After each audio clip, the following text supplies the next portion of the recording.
ഇതൊരു തുണി കൊണ്ടുള്ള പെൻസിൽ ആണ്. ഇത് ഒരു സാധാരണ പെൻസിൽ പോലെ കാണപ്പെടുന്നു, പക്ഷേ ഇത് തുണിയിൽ സ്ഥിരമായ അടയാളം ഇടുന്നില്ല.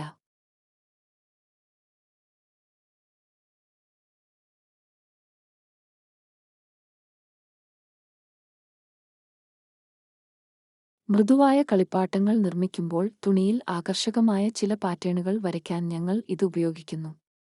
ഇത് വിവിധ നിറങ്ങളിൽ വരുന്നു, ഒറ്റത്തവണ കഴുകുമ്പോൾ പുറത്തുവരുന്നു.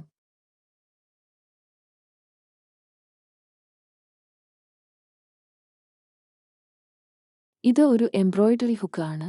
ഇത് എംബ്രോയിഡറി സമയത്ത് തുണി പിടിക്കാൻ ഉപയോഗിക്കുന്നു.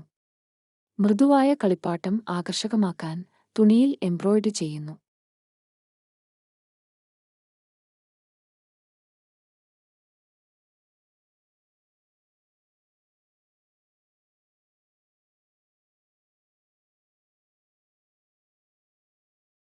ഇത് ഒരു വളയാണ്. അതിന് മുകളിൽ തുണി വയ്ക്കുന്നു, തുടർന്ന് രണ്ടാമത്തെ വളയുടെ കൊളുത്തിന്റെ സഹായത്തോടെ അത് ശരിയായി മുറുകെ പിടിക്കുന്നു.